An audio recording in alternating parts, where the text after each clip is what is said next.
Una de las tantas facultades profesionales que tienes que médico, y es profesional de la conducta humana, de la salud mental, es abogado, politólogo, entre otras ramas que dominan la perfección. Hemos estado conversando en ocasiones anteriores sobre política, sobre economía y otros temas de interés, pero vamos a enfocarnos básicamente, aunque demos algunas pinceladitas a otras situaciones, pero viendo el panorama, el escenario de República Dominicana, de los eventos acontecidos en los últimos tiempos, nos lleva a que tengamos las orientaciones precisas. Y qué mejor que él, que el doctor Aulio Collado Anico, quien tenemos en la mañana de hoy, es el representante, quien dirige, quien tiene hasta PROFA, es una asistencia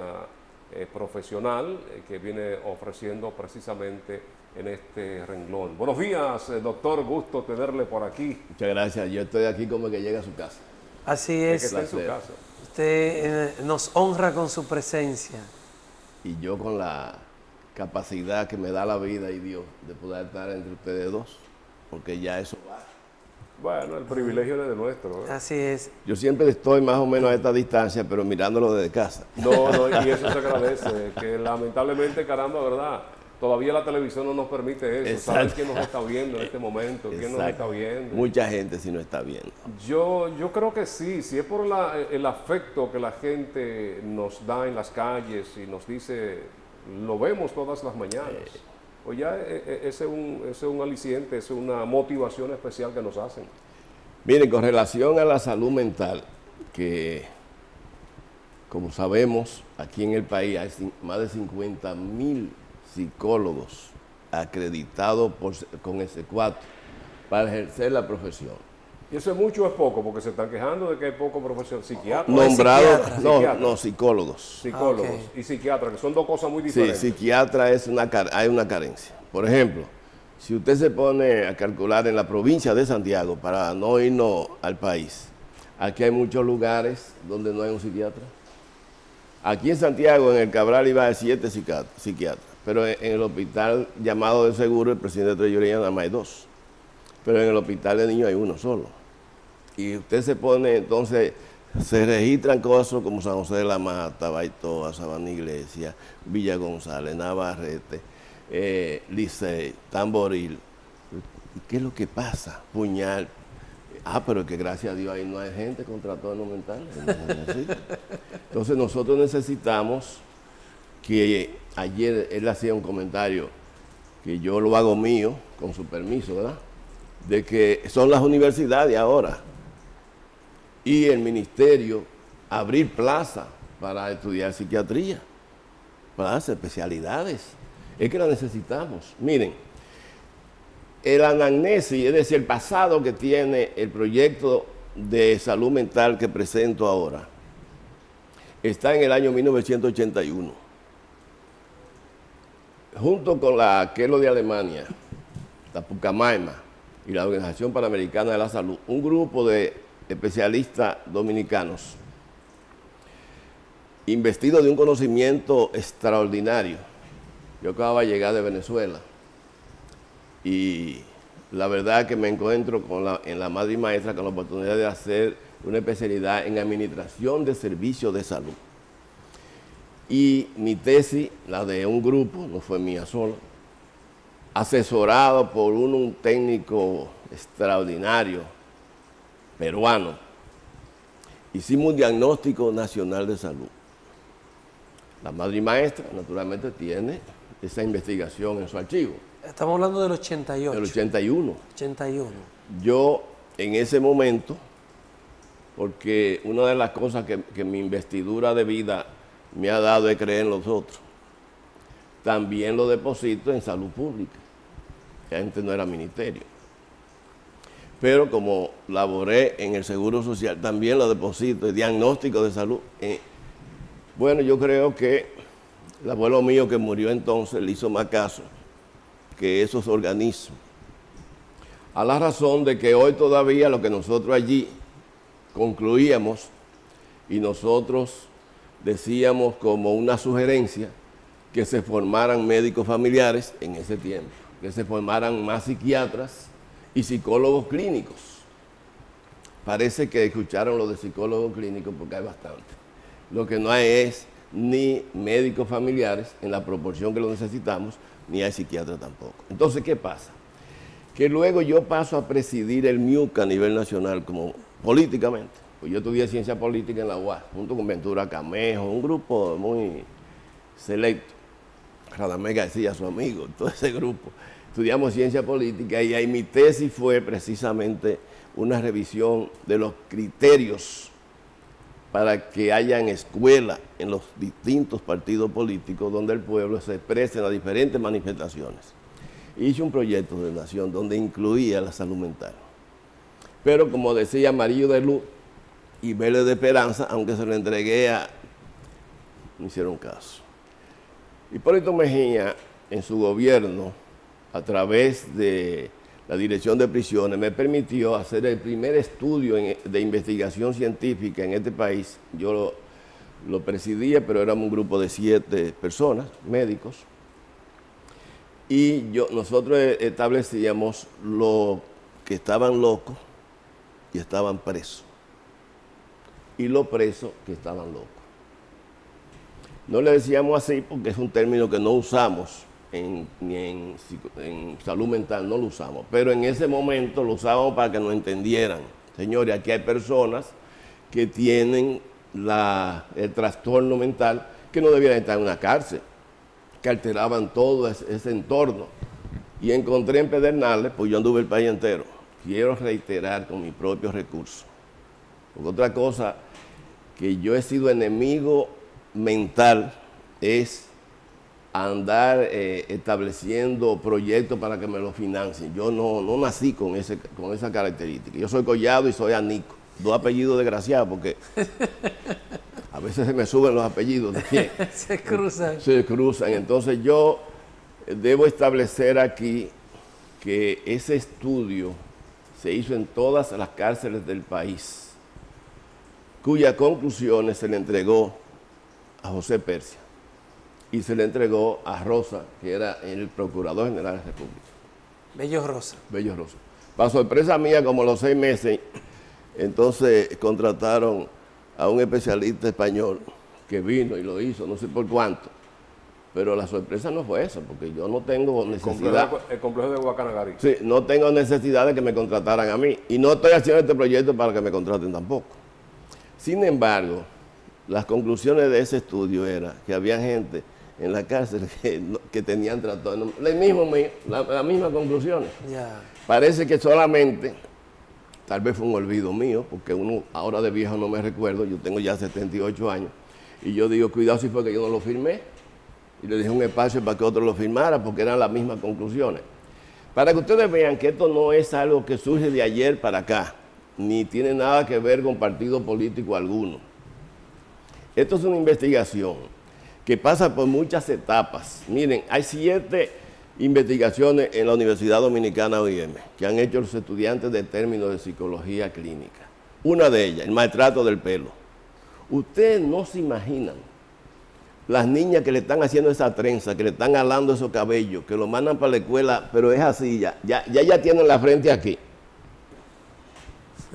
Ese maltrato del pelo, que primero es una presión para el aprendizaje. Segundo, el bullying, porque ahora la frente le llega a la espalda casi. Son calvas la mayoría de las muchachas. Es un problema que lo previmos nosotros en ese estudio. Pero ¿y los varones? Como decían algunos estudiantes universitarios, yo nunca autoricé a mi papá para que me rapara el casco, como una cebolla. Oiga, pero si a usted no le gusta, si a usted le gusta eso, en estos días a mí me cogió con tal pelú, pues yo estaba disfrutando eso. Bueno, pero eso lo disfruté yo en diciembre, le dije, déjame quitar el veto. Antes le llamaban hippie. Exacto. Bueno, hemos pasado por muchas etapas, pero esas 2 cosas que son parte del maltrato del pelo, precisamente ahora ya se descubrió psicológicamente que hacen daño. Sí, y en el caso mío que me quiero rapar la cabeza y no me dejan. Yo le aconsejo que haga lo que usted quiera. Atención que a la usted se jefa. sienta bien. Atención a la jefa de la casa. Que usted se sienta bien, porque lo más importante es que usted se sienta bien, que le guste a su esposa, porque ya esa es la otra cosa. Eso complica. Pues con ese que duerme, Sí, con cuando ese que uno vive. tiene jefa. Ay. Cuando uno tiene jefa es un problema. Yo imagino la mía que está viendo el programa, que no diga lo que... Yo soy un hombre que cumplí 50 años de casado, ahora en diciembre, el 29 de diciembre. Felicidades. 50 años, felizmente gobernado. Es una hazaña. ¿A quién hay que felicitar? A ella. A la señora. Entonces, la salud mental viene por pequeños detalles. Entonces, Julio Iglesias tiene una canción muy bonita que dice, me olvidé de vivir. Sí. Los pequeños detalles. Miren, la salud mental, en algunos casos, divorciado de la realidad de República Dominicana, se está planteando un gran proyecto. No, señor. Tú tienes que ir por el territorio. Tú tienes que venir de abajo para arriba. Esto tiene que estar en la familia, esto tiene que estar en la comunidad, esto no puede estar en un hospital. Ya la salud mental no es así. Ya hoy lo que se requiere es que nos involucremos como sociedad en la búsqueda de una solución. Por ejemplo, hicimos un estudio sobre el feminicidio. ¿Qué arrojó? Que no es el machismo. La investigación científica que se hizo, se visitó a familiares que habían perdido, ¿verdad? Tenían víctimas dentro del marco de su familia, habían perdido seres queridos, de los esposos mataron a esa muchacha. Y ellos decían que habían otras cosas. Lo que no se ha investigado son las otras cosas, pero todo se le quiere indagar al machismo. Oiga, ¿y qué es la humillación? Porque hay 3 sentimientos primarios del ser humano: miedo, vergüenza y culpa. Entonces, cuando usted siente vergüenza porque su esposa o su amante o su querida, la que vive con usted tiene dudas. Bueno, hay otro sentimiento, la duda. Pero lo primario, vergüenza. Como que se enteren de cómo ella me maltrata. Bueno, que se enteren de que ella ahora me sacó y entonces ahora inmediatamente, sin darme luto, ya di que tiene otro. Se puso, ¿verdad? Entonces, todas estas cosas hay que analizar. Hasta que no se haga un estudio serio o se implemente un proyecto de salud mental en el país y cobre fuerza y tenga más de 5 años, no se va a quitar la etiqueta esa de que es el machismo. Y mientras estén en eso, van a estar perdidos, porque no es verdad. El machismo tiene otras connotaciones, hasta culturales y demás. Pero aquí hay mujeres con talento. Figúrese usted, yo soy profesor 33 años dando clases en la universidad. Y hay cursos que tienen 2 varones y 3 restos son hembras. 30 y pico de muchachos estudiando, preparándose, haciéndose profesionales y de la conducta. Y yo le pregunto, mañana entonces, porque ¿qué pasa con los varones? Una cosa que hay que preguntarse, ¿dónde están? ¿Cuál es su horizonte? ¿Qué es lo que quieren? Otro estudio, no lo voy a cansar de estudio, porque un día creo que vine aquí y hablé de eso hace mucho.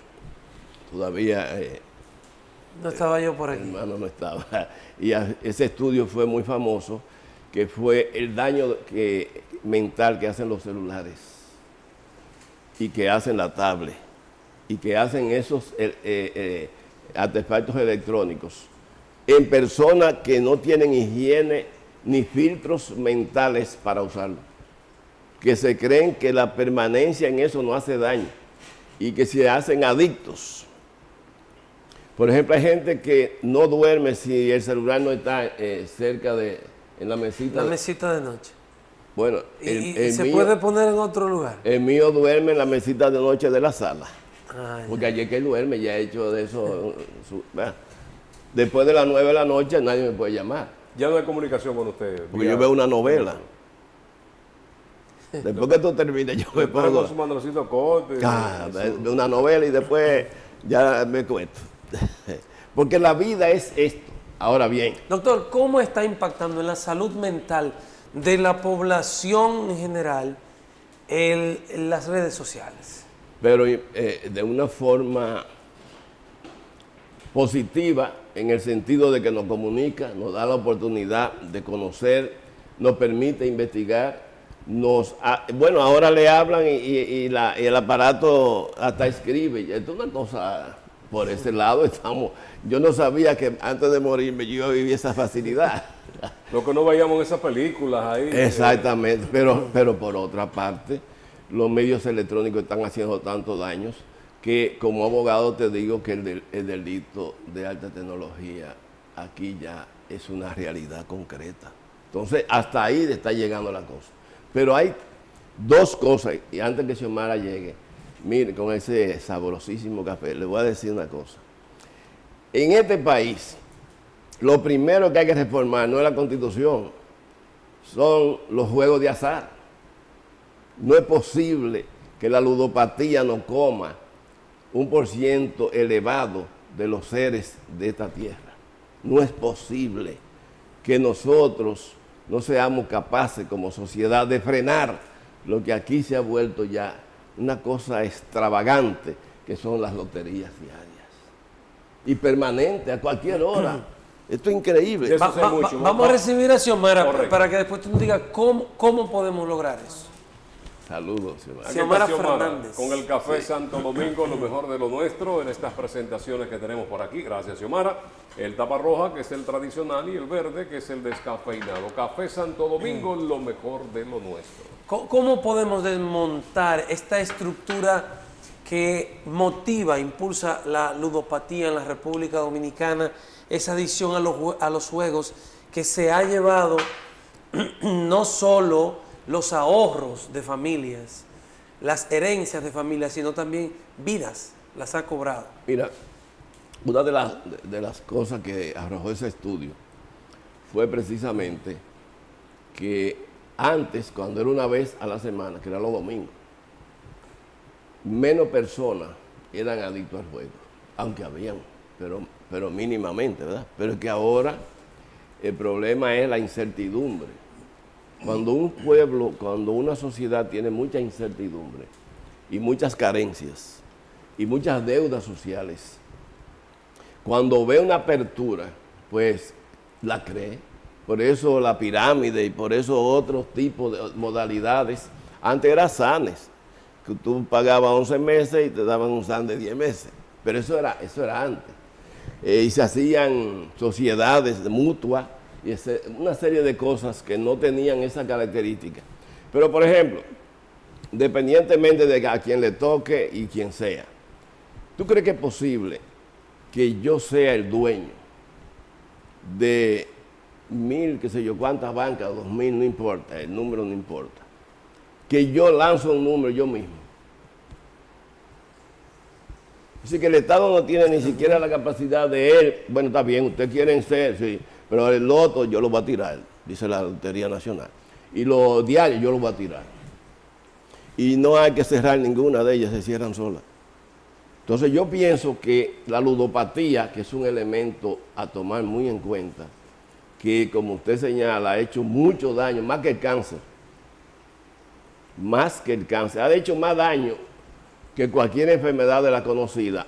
Y yo la puedo equiparar con la pobreza, que es la enfermedad más terrible que puede padecer un ser humano. Y la pobreza es lo que más invita a buscar una acción rápida para salir de ese estado de postración. Por eso, ¿quién es el que más juega? No es el que más tiene. Yo, por ejemplo, yo duré 35 años siendo pobre, pero de ahí para acá, yo no tengo tiempo ni para que mi cerebro piense un minuto en qué número puede salir. Sin embargo, hay gente que han perdido fortunas en los juegos. ¿Cómo? O sea que no es algo exclusivo de los pobres, ¿no? El juego o la ludopatía, esa adicción. Lo que pasa es que si tú te remontas a los que han perdido y señala de dónde vienen y los que han perdido cómo lo han conseguido, de una herencia, etcétera, pero no es de premio. Es decir, son personas que tampoco se han fajado a trabajar para llegar a tener con qué jugar. Aquí hay gente que juega 3,000 y 4,000 pesos a la semana. ¿Cómo opera el cerebro de un ludópata? Adiós, te voy a dar un dato que para mí simboliza todo. Una señora de unos 80 años y algo, vecina, vivía, o su familia vivía al lado de nosotros, y yo siempre veía a esa señora a las 5 y pico de la tarde mirando para... Pero yo como curioso al fin, un día que estaba ahí en el jardín mío, que es una mate plátano, de yuca y cosas, le digo, doña, ¿qué es lo que usted ve? Porque todos los días no pasan aviones y nada. No, que a veces se forman números. Vaya ya a jugar. Buscando números en las nubes. Que se formen, sí. En las Es nubes. la persona que pierde esta noche y está esperando el día de mañana para volver a jugar Empatársela. y tener esperanzas ahí cifradas en Porque que se va a sacar. y si se duerme profundo, se sueña que se sacó. Se levanta, carajo, porque cree verdad. Entonces, esa es la iniciación de lo que más tarde será una enfermedad mental. Y así podríamos nosotros enumerar muchísimos aspectos. Por ejemplo, y eso es prácticamente nada para aquellos que van a los casinos. Que ahí sí es verdad que la pintura es dura, como dicen por ahí. porque ahí se hipoteca todo. Sí, ahí se pierde, oye. Pero eso siempre ha sido así, porque yo recuerdo Hasta la vergüenza. de un legislador que perdió el carro y dijo, pero la placa no, porque la placa es de diputado. Se fue en el Hotel Matún, en el casino de Matún. Entonces, fíjate qué es lo que pasa. ¿Cuántos niveles de insatisfacción tenemos nosotros, los especialistas en salud mental, con todo lo que opera en el sistema de salud dominicano? Te voy a dar este dato. Miren, para que la población entienda que esto es una cosa que nosotros necesitamos resolver. Miren, cero psiquiatras en muchísimos hospitales. Tamboril, en Villa González no hay, en Hato de Yaque no hay, en Baitoa no hay, en San José de las Matas no hay, en Licea en Medio no hay. ¿Cómo es posible? Para no seguir, ¿cómo es posible que no haya psiquiatras en esos lugares, esos territorios, municipios? Ahora tú te vas a los distritos municipales, un abandono cruel. Entonces, ¿qué es lo que hay que hacer aquí? Bueno, nosotros decimos, para poder implementar el proyecto de salud mental en las unidades de atención primarias, porque aquí necesitamos de 15,000 a 17,000 en el país, unidades de atención primarias. Y yo me sorprendí que el gobierno anuncia, pero con una gracia que lo hacen, que cualquiera se la compra, que ya hay 1,000 y pico. Pero señor, yo creo que mejor como callarse eso. ¿Qué tanta secuela dejó los trastornos del COVID, de la Muchos. doctor? Te voy a... Y se está reflejando hoy día todo esto. Sí. Mira, habían personas que eran como muy tranquilos, ahora están muy inquietos. Y habían otros muy inquietos que ahora están como tranquilos. Eso crea una aversión a la personalidad que había ensayado esa persona a través del tiempo, por muchas razones. Es que todos pensamos en que íbamos a morir. Y a veces uno se sentaba así y decía, caramba, murió fulano. Llamaban a uno. A mí se me murieron 9 compañeros de estudio, 9 médicos compañeros de estudio en el COVID. A mi esposa se le murieron 3 enfermeras, compañeras de ella de la universidad. Entonces, uno se ponía a pensar, yo estoy en la lista, pero uno veía a sus hijos y veía a sus nietos. Caramba, era como un dolor más allá de mí, si me voy, ok, pero la incertidumbre, eso creó también varias cosas. Creó un sentimiento de familia, pero creó resentimiento de pareja. Hay gente que no se ha reconciliado todavía después del COVID. Entonces, el post-COVID, que en el mundo entero ha alterado la conducta humana, ¿en qué nosotros lo reflejamos aquí? En 2 cosas.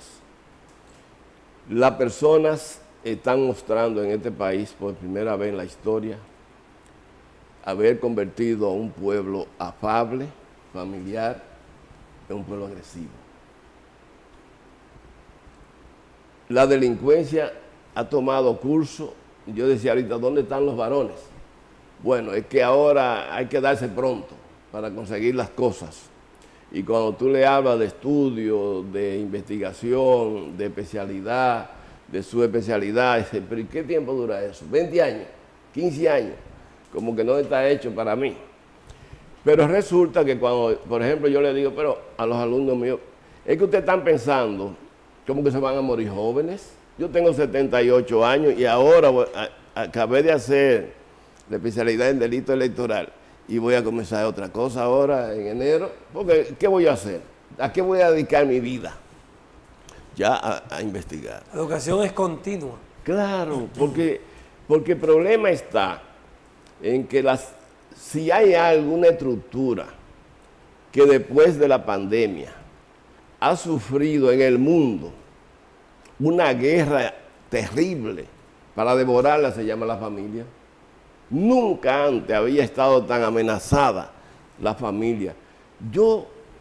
Aquella vez, hace muchos años, comenzaron que en vez de papá era pa y en vez de mamá era ma. ¿Por qué? ¿Por qué esta abreviatura? Pero eso tiene un sentido. Aquí hay todo en el mundo, todo un mensaje planificado, organizado por grandes potencias para alienar a la mayor cantidad de seres del mundo. Pero no diga con la vacuna y el chiste, eso es un disparate. Yo me puse 4 veces la china y si vuelve el COVID me pongo 4 veces más la china o la cubana. Yo lo que no me pongo ninguna americana.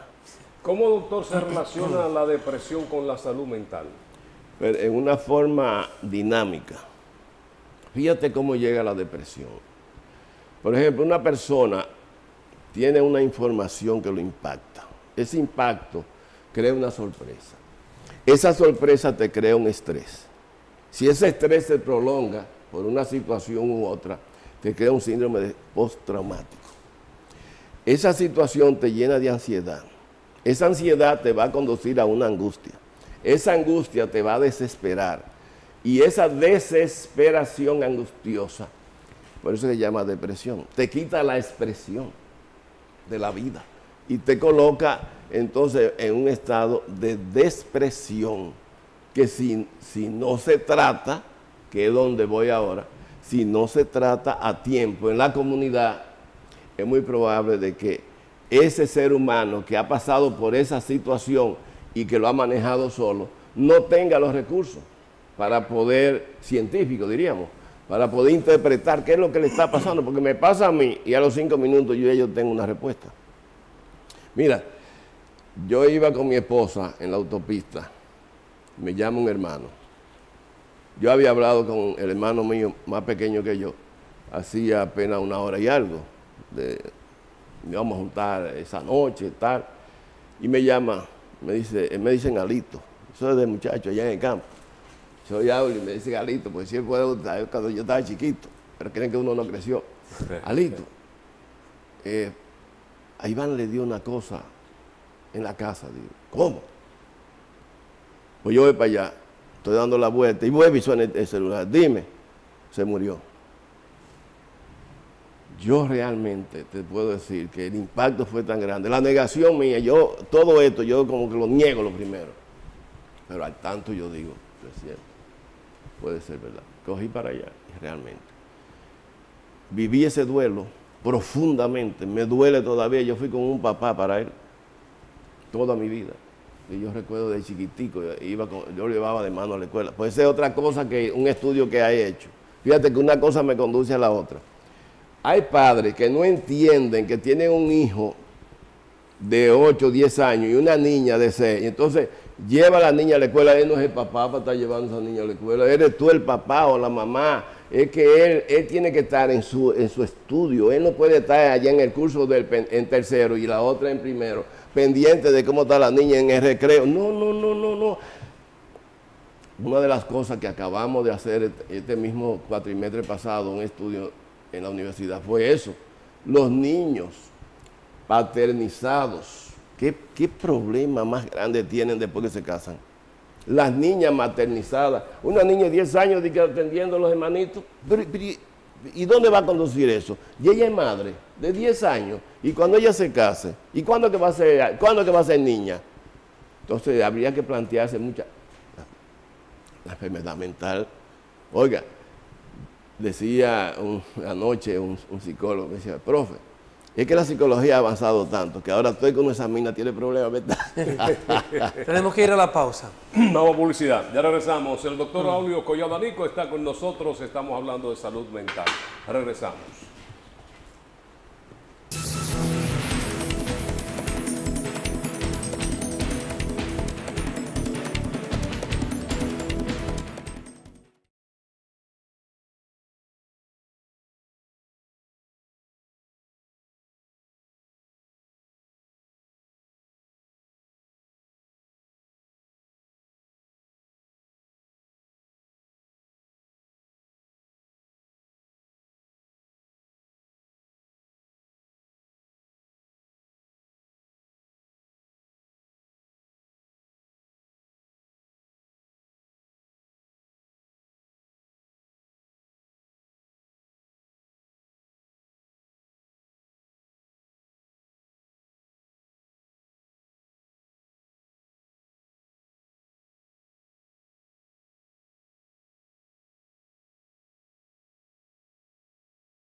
Continuamos conversando con el doctor Aulio Collado Anico. Estamos hablando de salud mental. Doctor, ¿una medicación puede llevar a un estado depresivo?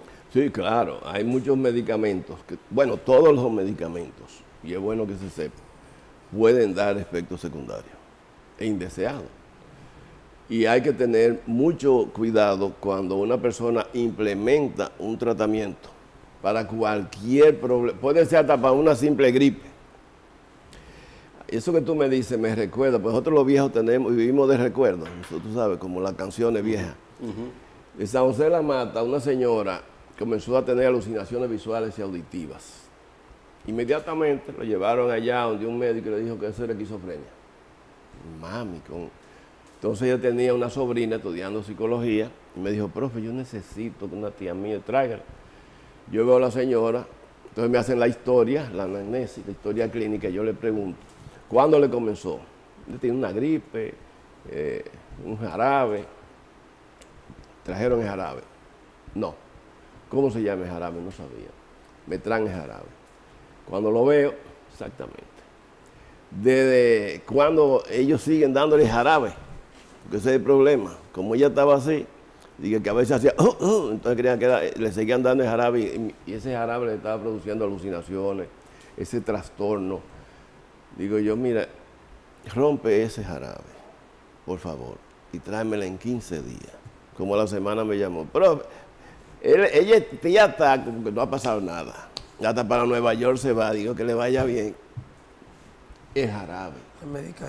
Hay a veces que son productos para otras cosas. Hay gente ahora que se ha metido de que en adelgazar. Yo estoy por engordar algo y hay gente de que por adelgazar, porque creen que la salud viene de ser delgado. Los únicos delgados que pueden tener salud son los de apellido Delgado. Pero lo que sí mantiene la salud es usted leer y caminar. Esas dos cosas. Porque si usted nada más camina y no lee, el cerebro cree que usted está en reposo.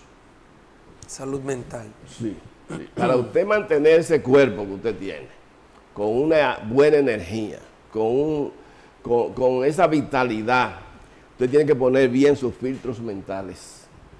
Es decir, qué es las cosas, porque yo veo que los contables que nos dan cátedra de hacer grandes auditorías, a veces no hacen su propia auditoría. Hay que hacer una auditoría, ¿qué yo estoy haciendo? ¿Con quién me estoy juntando?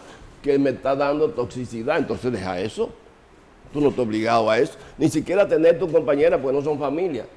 Yo amo a mi esposa, pero no es familia mía. La familia mía son mis hijos. Eso siempre decía mi papá.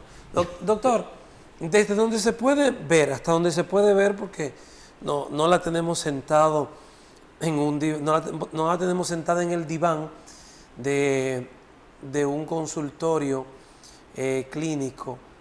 ¿Qué pasó con esta médico militar que termina degollando a su propia hija, según ella, por mandato de Dios?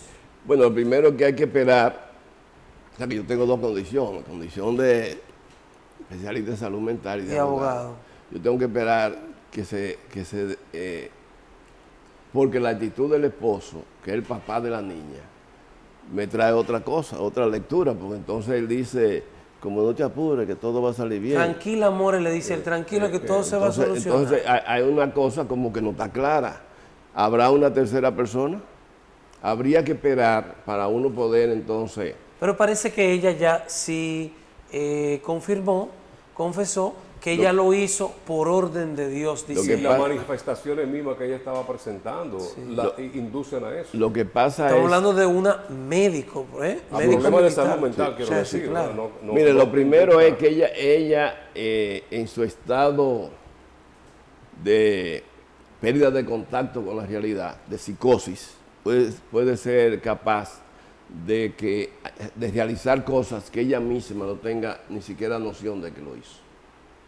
Que es una de las cosas que tiene la psicosis.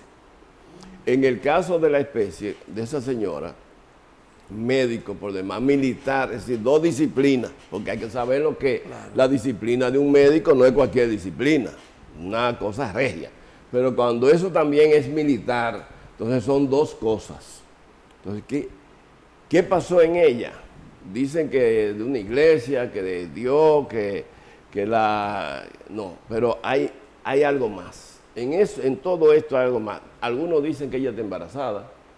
No sé si es verdad. Ella decía eso. Que la están maltratando. Que tiene otro niño, ¿verdad? Mayor. Es decir, faltan valorar muchas cosas para uno poder aproximarse. ¿De qué una psicópata?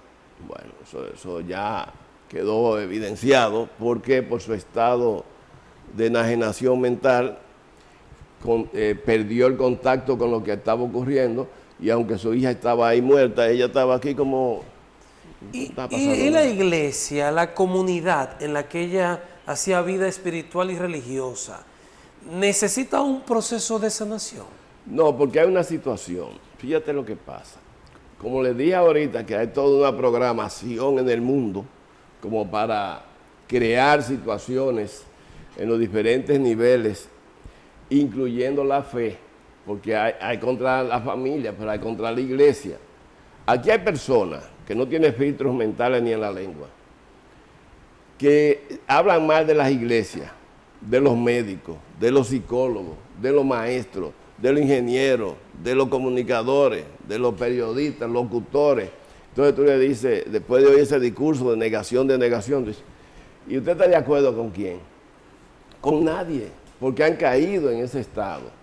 ¿Qué es lo que eso genera? Bueno, distancia, eso genera odio, eso genera incredulidad, eso genera también agresividad sobre ese ser humano de esa categoría. La iglesia debe seguir su curso normal, porque debemos saber lo que tenemos una idea exacta de Dios, que las cosas que están inspiradas por Dios jamás sería como que le quiten la vida a nadie. El que cree eso, entonces está lejos. Y esa recomendación, esa instrucción directa del pastor de la iglesia de pedirle a los miembros de la comunidad religiosa que no hablen con nadie del tema.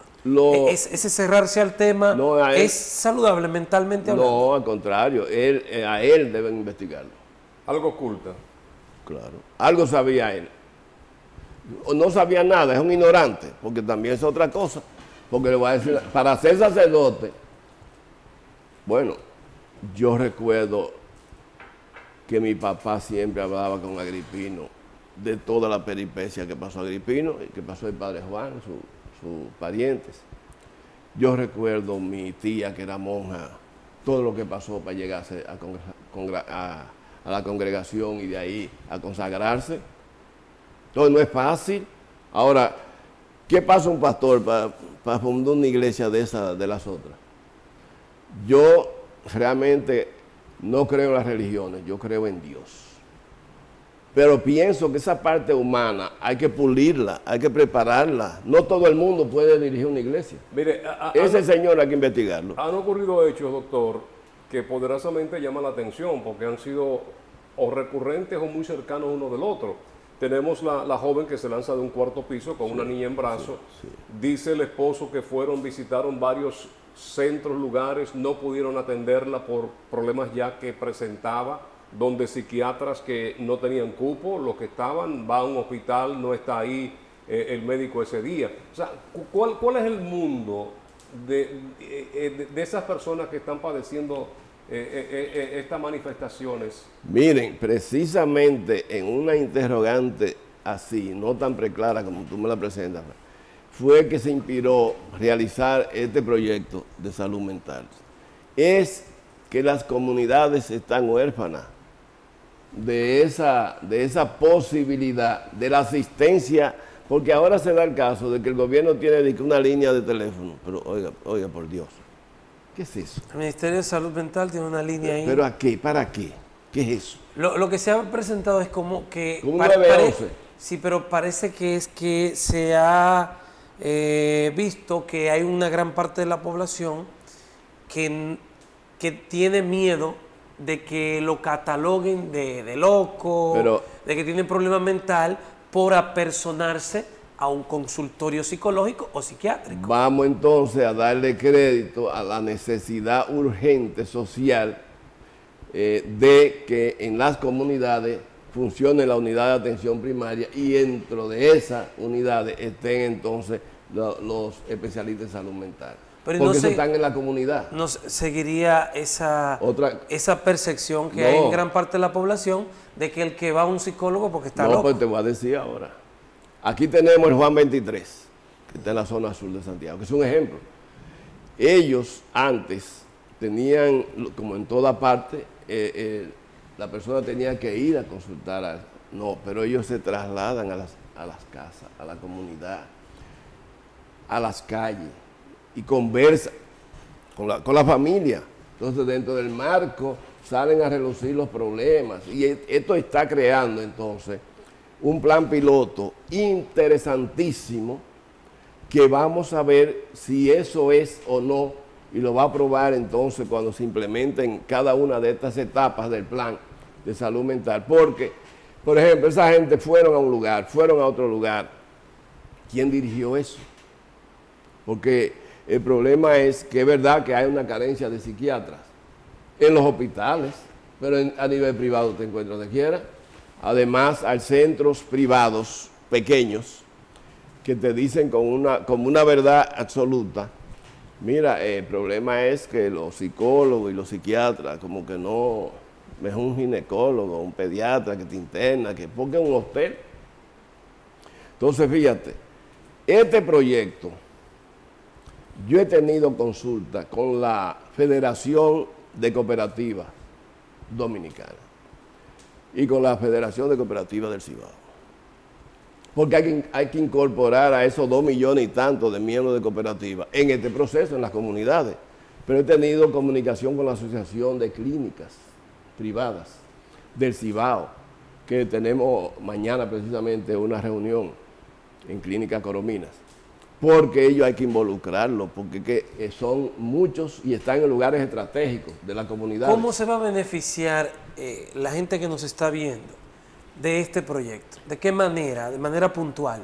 Puntual, por ejemplo, fíjense, las diferentes modalidades de la vida en las comunidades se benefician cuando se involucra esa fuerza viva de la comunidad en un proyecto ahí en el territorio. Mientras haya que desplazar por ejemplo, de Pekín para llegar a Bellavista, para que puedan ver un paciente, eso va a crear un trastorno. Pero cuando se esté ahí mismo la capacidad de la asistencia profesional, inmediatamente cambia la visión. Entonces, ¿qué va a pasar? ¿Esta institución tendrá un espacio en Pekín?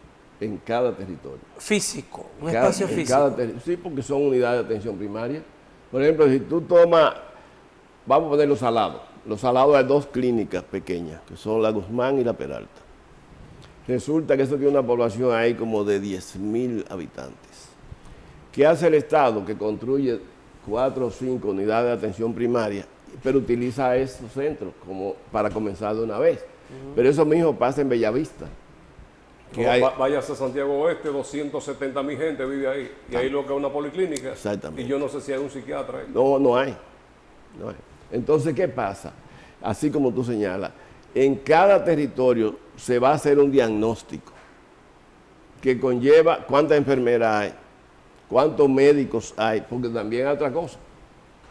Ustedes ven que dan muchísimas pensiones, muchísimas cosas, pero aquí hay médicos que no salieron pensionados, que están ya de 80 y pico de años, y que pueden dar una idea en un centro de unidad de atención primaria. Se nos fue el tiempo, pero todavía tengo la inquietud. O sea, la persona con esa condición, ¿cómo ve su entorno? ¿Cómo gira todo alrededor de ellos? Mientras están en la depresión, cuando están en ese estado, es como cuando tú cierras los ojos, que todo lo ve oscuro. Entonces es un proceso. No hay salida para nada. No ven salida, no ven salida.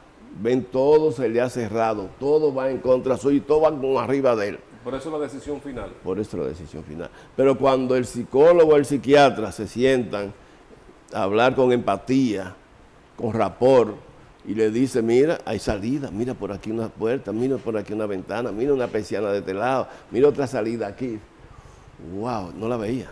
El médico psicólogo, ¿cuándo la población debe saber cuándo debe ir a un psicólogo y cuándo manda un psiquiatra? Mira, cuando comienza con trastorno del sueño, ya es como la sirena. La alerta. Que tú te acuestas y no te puedes dormir. Ahí que comienza. Cuando tú no tienes como ese apetito.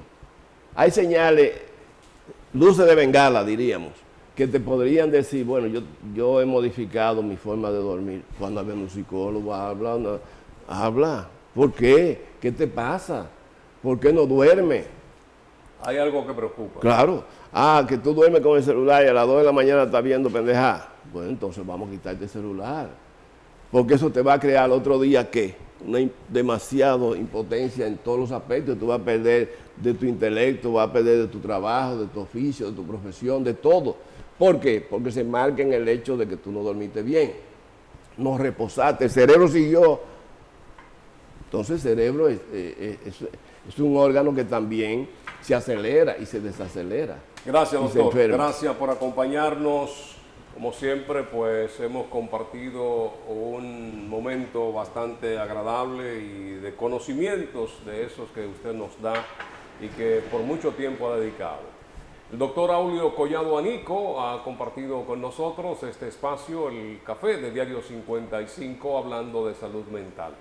En nombre de Lenis Tejada Betancourt, Adalberto de León, en la producción general, Frank Rodríguez y el equipo que conforman las mañanas del 55, agradecemos su sintonía. Nosotros regresamos, Dios delante, el lunes después de la misa.